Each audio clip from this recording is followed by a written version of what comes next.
write the general solution in parametric vector form, and then describe the solution set. So here we have the homogeneous equation, x sub 1 plus x sub 2 minus x sub 3 equals 0. And if we really wanted to confirm to ourselves that this is a homogeneous equation, we could convert this to the equivalent matrix equation form. So we have a 1 by 3 matrix here with the entries 1, 2, negative 1 multiplied by the vector x in R3. So the vector with 3 entries, x sub 1, x sub 2, x sub 3. And this is equal to the 0 vector. So rewriting it like this again really confirms to us that yes, we are working with a homogeneous equation. And now we want to determine, does this homogeneous equation, is it consistent? Does it have at least one solution? And if it does, is it a trivial solution or is it a non-trivial solution? So how do we check this? Well, we need to begin, as always, with row reducing the equivalent augmented matrix to row reduced echelon form. So we can just say, let's row reduce the augmented matrix. So we're augmenting matrix A with the 0 vector to row reduced echelon form. And again, we will pause for a cause when we get to echelon form to explore what's going on. So here we go. We have the augmented matrix 1, 2, negative 1, and we're augmenting this with the 0 vector. And wait a second. We see we already have row reduced echelon form without even having to do anything. And of course, if you saw this before, you can immediately go for solving. But when we put this system into the augmented matrix, we see we only have one pivot position. There's no other rows, so we can immediately tell that not only does a solution exist, but that x sub 2 and x sub 3 are free. So x sub 2 and x sub 3 are free variables. These will be our parameters.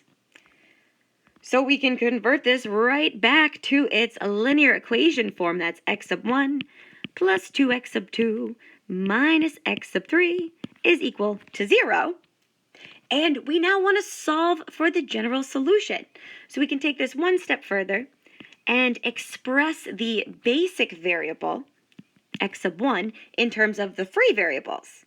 So we have the basic variable x sub 1 is equal to negative 2x sub 2 plus x sub 3.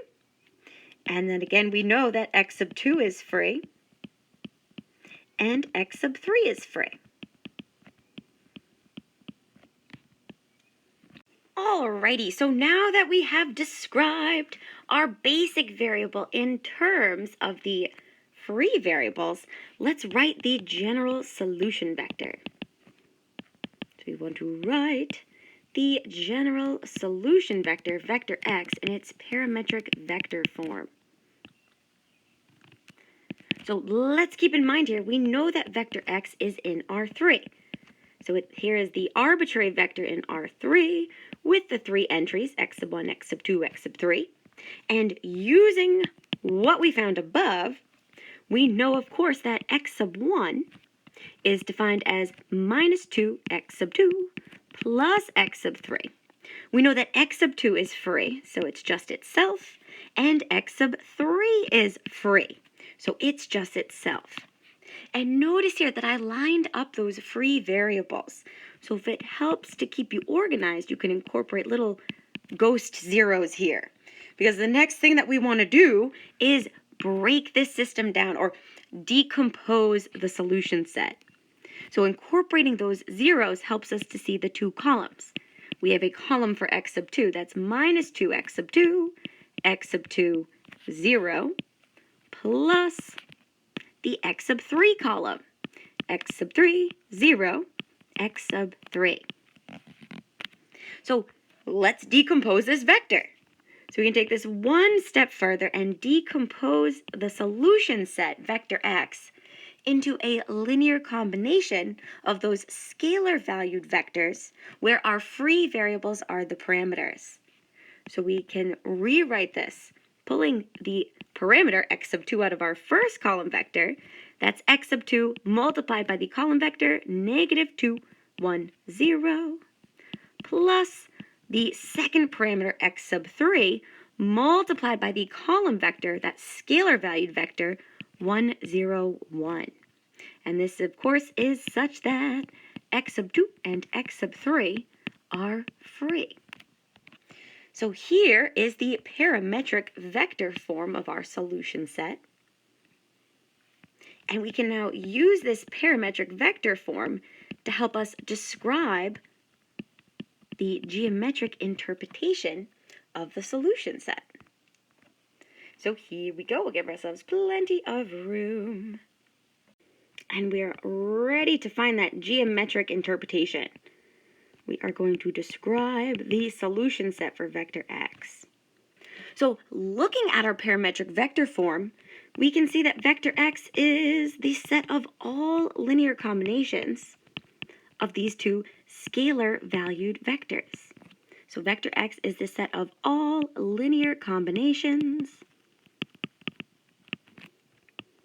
of the two scalar valued vectors, negative 2, 1, 0, and 1, 0, 1. So let's actually think about this geometrically. So here is space. We have our three axes. So we have our x sub 3 axis. We have got the x sub 1 axis and x sub 2. So starting with our first scalar valued vector, we have, and just for fun here, let's call this vector u.